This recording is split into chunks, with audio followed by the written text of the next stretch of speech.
Number three, I'm feeling important. I'm number three. You're not tired yet. Okay, and Mal, you are live with that. You are number 3, so third place is not bad. Well, I'd love to be first, but I'm not American, so that's the challenge. But yeah. So this is Amy Hamilton here, author of The Project Manager and The Consummate Communicator, and I'm here live with the notorious Mel Kelly, author of Born in Ireland, Made in Germany. And Mel, I have to admit, I bought your book a long time ago on my Kindle, and it was funny. And I, thank you. did not do a review for you at the time. And I reread your book about 2 weeks ago. And I was crying, and I think I should come with this disclaimer, like, do not read this book when you are drinking coffee, because you could like snort coffee, and this is just not a good thing, right? Not something that you want to do. And I just was like, oh, this is funny. And I think one thing that's really applicable about it right now is the humor, because we're living in not the brightest of times right now, and people need just humor. People just need to be happy and enjoy themselves. So Mal, what inspired you to write this book? Well, Amy, like as I was saying earlier, I'm only third. I'm dreaming one day I'll be first. But I mean, we all have to have our dreams, don't we? What inspired me? I was doing stand-up comedy for a couple of years, and then I realized I was probably going to forget all my jokes if I waited another couple of years. So I thought, why don't I put all my jokes and stories that I've been doing on stage for a few years? Let's put them all in a book, get them in a contiguous form, in some sort of story arc. And then, when I get old and have Alzheimer's, dementia, or if I even get old, that'll be my little memento, and that I won't forget all the jokes that I wrote during that first couple of years of stand-up comedy. So that was the primary motivation at the time. Great. And what kept you motivated through the process? Oh, motivation. Oh, sorry. Oh yeah, motivation and enthusiasm. May I say I'm from Ireland, and yeah, motivation and enthusiasm. We normally look to our American cousins for that sort of stuff, Enthusiasm is not we can normally muster in a normal day, So motivation to keep going. Well, it was a kind of a thing of, I thought, let's try it out. I knew a couple of people who had written books, and they were telling me, oh, it's easy, it's possible, it can be done, But then if I talked to some other people who I knew, like my family or friends, they all said, you're going to write a book? Are you mad? How can you write a book? You've never written a book before. You can't write. You're not funny. And. So, I mean, I had to be careful who I listened to, I must say. And because, let's say, my friends who hadn't written books before were not very positive about my chances of me finishing a book. And my family were even less so. So Mal, you told me a great story once. I mean, you've told me many great stories, but one that I think is really important in these times of adversity, in these times like right now, like when people are trying to look for the silver lining in things. And you went through an experience where you spoke in Ireland and it did not go well. Yes. So, but you still continue speaking. So how did you overcome that challenge? Yeah, that was a wonderful experience because I had been doing comedy for a couple of years here in Germany. I had never done comedy in Ireland, where I'm from, my hometown Dublin, and I got the honour and the privilege to perform in a big gig in Ireland called Dublin's Got Talent, and a friend of mine was organising it, and I was feeling very important. He invited me into it, and it was going to be 500 people, and it was going to be a big event. And I was thinking, oh, finally, the Dublin boy who's gone to Germany comes back to Dublin with a little bit of talent, was what I was dreaming of. And well, it's not exactly how it worked out, So the great dream was kind of burst a little bit. So I went back for a week in the summertime beforehand to practice, do a couple of practice gigs in Dublin before the big gig. And yeah, the practice gigs in Dublin were horrendous, to put it mildly. I set up 6 gigs in 5 or 6 days, and yeah, it was amazing how badly the gigs in Dublin went. They were truly atrocious. Like, so by the first 4 gigs were absolutely terrible, and then the 5th one was starting to get just a tiny little bit better, and then the 6th gig, then I was giving up comedy then at that stage. but I knew I had to go back. I was coming back to Germany. I had a few gigs lined up in Germany. The gigs in Germany started to go well again, and then I went back to Dublin for this big Dublin's Got Talent competition, and it was a fantastic venue. It was a fantastic setting. It was a 5-star hotel in Dublin. All my friends and family were there. I had friends that I haven't seen in 20 years. Some of my family were in there, all sitting in the front row, waiting in big expectation for my big performance in front of the big crowd. And yeah, it was certainly a performance to remember, but not really for the right reasons. So, you know, I start off with my first joke, and you know, I get silence. It's very nice when you tell a joke and 500 people don't respond. And then I have my second joke. I have my second joke, even less, more silence. And then I had the third joke, and then it was just, it's like you could hear the tumbleweeds in the back of the room. It was just nothing. So then I thought maybe I talked to the crowd, and I said, so what do you do, to one of the guys in the crowd? And he goes, I'm a comedian. And then I was like, so to somebody else, or anyone have a mother-in-law? And somebody goes, yes.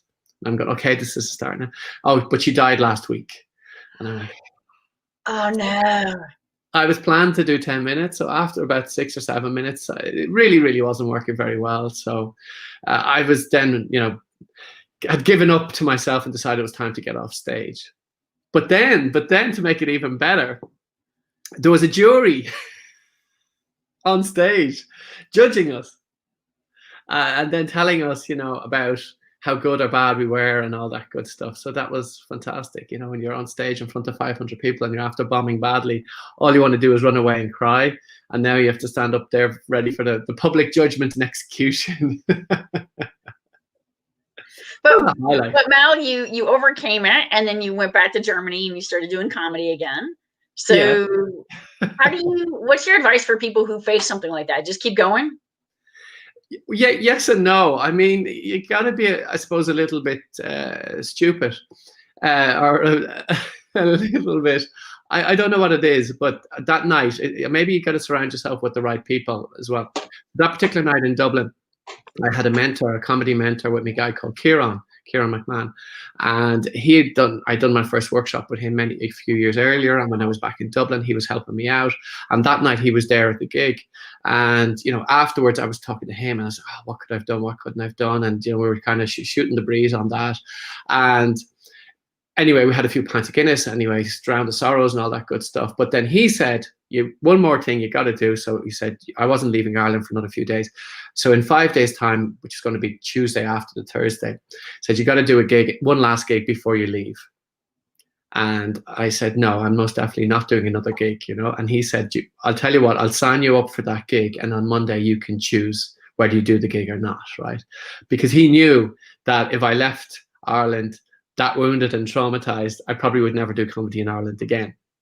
And sure enough, by Thursday, Friday, Saturday, I mean, I was licking my wounds, feeling very sorry for myself. And then by Sunday, I was like, ugh. And then I was thinking, well, I'm leaving now. I could squeeze in one last one just to kind of pick myself up again. And about Monday, then I gave him a call and I said, hey, can you put me in for that thing that you were talking about? So I was in for that gig on the Tuesday night.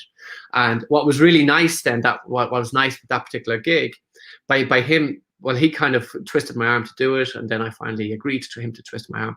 That particular night then was in a small pub in Dublin, and a small crowd, maybe 15, maybe 25 people, so a much smaller crowd. And I mean, I wasn't worried about being good or bad. I was just worried about trying to put the pieces of my comedy ego back together again, you know. And what was really interesting that night was because there was a couple of comics that I had seen in my previous week. I had been back, and they had been fantastic, and on this particular night they were actually only okay. They were good, but they were okay.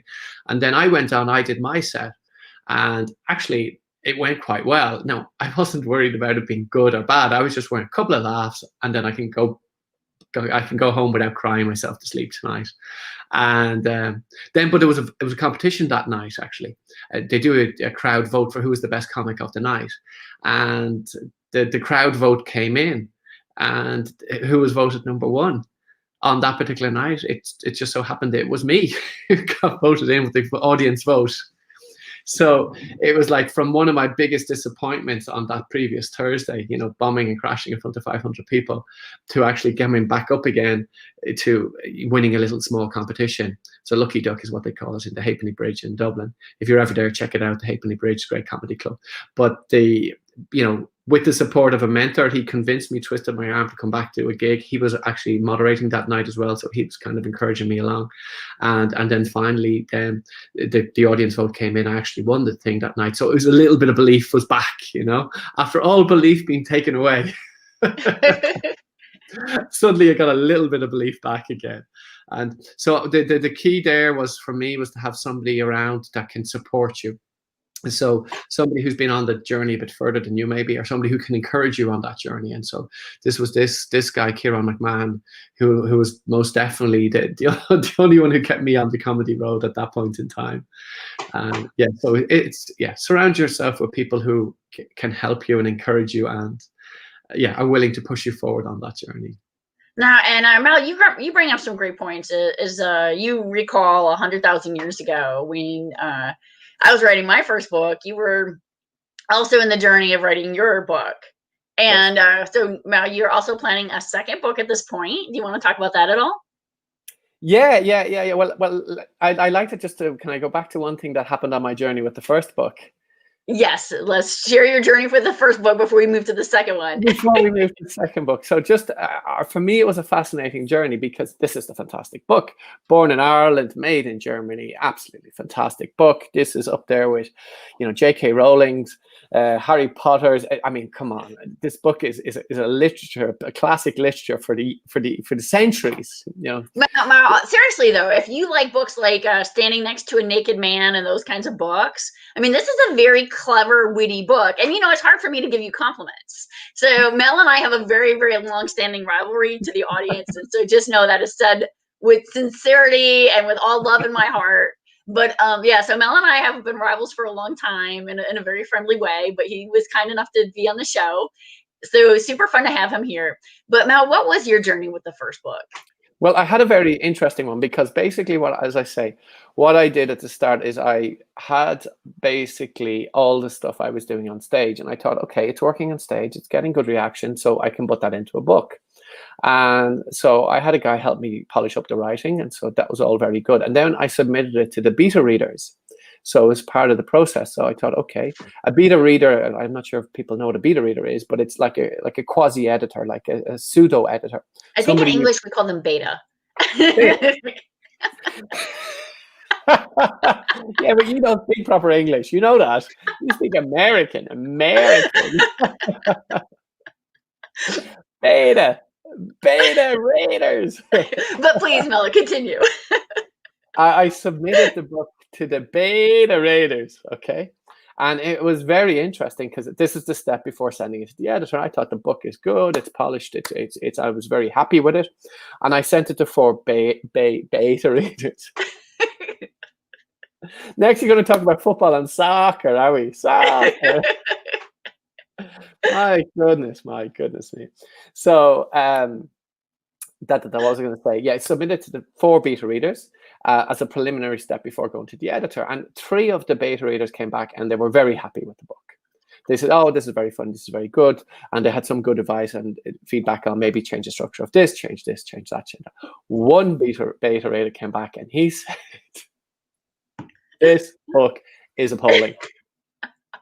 This book is homophobic. This book is misogynistic. This book is and right. And I got this feedback and I nearly cried. Aww. I was like, oh, yeah, is that sympathy? Is that empathy coming from you there, is it? Yes. And he said, yes, it's appalling, it's terrible, it's misogynistic, it's offensive, it's not politically correct, it's this. So it's comedy.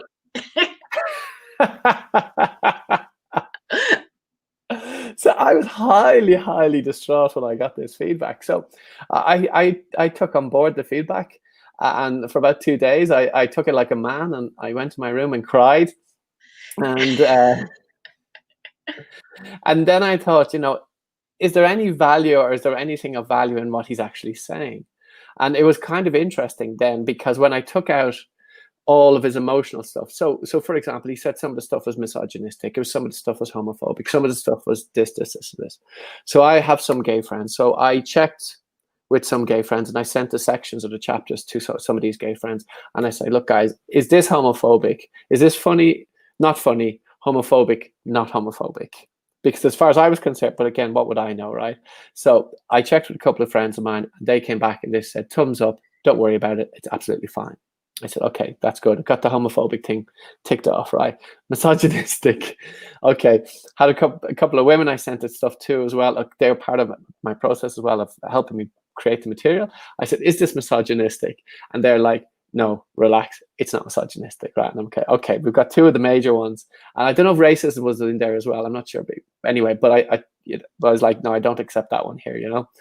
But anyway, I took the feedback, and it was quite, it was tough to take the feedback, I must say. But then after I took all the emotion out of it, there was some actual valuable feedback in what he said. And like he said, the structure of this chapter is too long, this is too short. But actually, one of the great things is he led to the disclaimers, this first section of the book. Yep, we can get it here. There you go.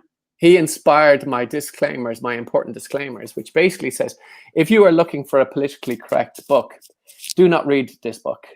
Please do feel free to buy it. If you do not like jokes about national, if you do not like jokes about national stereotypes, do not read this book. However, do feel free to buy it.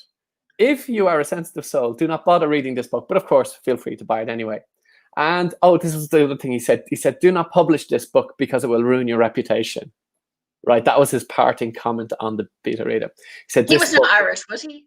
Actually, I think he was. He was based in Australia, but from the name, I couldn't exactly tell, but from the name and what some of the comments, I thought this guy possibly is Irish. This thing about Irish people being so nice and friendly, it's just a myth, you know. It's a bit like you guys in the superpower, you know. It's all a myth. We all know that. You know, goddamn greatest country, a myth. But we need our myths to keep us, you know, keep us sane and keep us awake. And that was the one that going to destroy my reputation. And that's a nice, nasty one to get. This book is going to destroy your reputation. Do not publish it. Oh yeah, it needs a lot of work before it's published. Otherwise, it will destroy your reputation. Actually, don't publish it. It's not. It can never be improved. Right. That was feedback I got for my first book. But you still published. Well, yeah. I mean, you of course. I mean, these things hurt. These things hurt. Obviously, you go check. You make sure. Obviously, you're not being, you know, inciting anything negative. But if somebody is getting offended with some silly jokes about pints of Guinness, or Germans wearing lederhosen and Germans wearing beer or drinking beer or whatever, if they're going to get offended with jokes like that, I mean, that's okay. That's okay. But they're not my audience then. They're not my audience, you know. So yeah, but it's an interesting one. But it's actually just have the people. When I was doing the book, there's a couple of people I knew as well that had already published books, like Jack Vincent and Florian Mook, who had already published books. So I was talking to them as well, and they were kind of, you know, encouraging me and helping me, telling me what the next steps to do and what, you know, all that good stuff. But also there to motivate me, and after I got a kicking, to try and pick myself up, and they were there to help me as well. So that's great. Again, no, that's a great story. But we're about halfway through the segment. So one of the things I want to shamelessly plug, is part of the reason people tune in, is for things that are free, right? Because we all want free stuff. And that is my newest book, The Consummate Communicator. Both The Consummate Communicator and The Project Manager are available for Kindle. Download free the entire day. So for those of you who are out there, please go to Amazon, download it. And then the secret for Amazon, and Mel helped me out with a lot of different secrets on this, is not only do I need you to download it, but please go through your Kindle. And even if you don't read it, like Mel says, like, just buy it. This next step, though, is if you get it for free, go through the pages, because if you actually go through those pages, but most importantly, I don't write comedy, but what I do write is books that are hopefully quick reads, that are a little bit fun and a little bit educational and nothing too deep, but at the same time might just help you a bit. So please just take your time to read it. And for Mel's book, Mel, what do you want to say about your book? Do you have any giveaways today or anything for the audience? Or Yes, yes. I'll go to Amazon. I'll go to Kindle. I'll make the thing free. You've shamed me into it. I'll make the Kindle free. So Born in Ireland, made in Germany. So if you go to Amazon, whatever, within half an hour of this call, it'll be free for the day, and you can have that. That will be my special offer. Yeah, I mean, and then of course go through a couple of pages, because Amazon picks up that you've gone through the Kindle pages, and then the next thing is but reviews, like give it comments, like 3 stars, well, not 3 stars, 5 stars, of course, 5-star reviews. but I had one of the other things that I had with the book. Are you finished plugging, or do you want me to continue? No, you can continue, Mel. Okay, I mean, I wouldn't want to steal your thunder here. I mean, you've got 24 authors in 12 hours. I mean, my goodness. Without a break. Don't worry, I have many, many more chances to say and download my book for free on Kindle all day long. Have you got breaks planned? So I have a few kind of like moments where I'm going to take a break, and what you missed, I think, during Sabi's interview last. Oh, by the way, Sabi says hello. What ended up happening is my dog started barking, so I had to get up and grab my dog. So my dog is actually sitting on my lap right now, and I'm just trying to keep him quiet. So, and that's the thing about live. You just go with it. You don't know what's going to happen. Yes. And whenever you talk to Mel Kelly, you don't know what's going to happen. Oh. And so that's part of the fun. So you said that you want to continue on the journey of the first book, or did you want to move into the journey of this next book? Well, I had a couple of highlights on the first book, which was very nice, because I got some advice, and it was like, when you actually release the book and all this good stuff. So I released it on Amazon, and there's a whole thing about what time of the day, what time of the month, and all this good stuff. So of course that's top secret, and you have to pay me lots of money if you want to hear those secrets. But I got advice on that, and what was interesting then was that my book was starting in the particular category that I went into. So it was comedy, English, humorous, or whatever the category was, or foreign language English, because I live in Germany. Whatever the category I was, I suddenly started going like very quickly up to the top of the rankings in my category. And suddenly, I don't know how many books were sold, but suddenly I was then like, I got a star for like, bestseller. I was bestseller in my category. And somebody told me, said, Mel, you've got the bestseller star on Amazon. And I was like, oh my goodness, what's going on here? And sure enough, I was, because I was selling enough books in that particular category in that particular day or hour or whatever it was.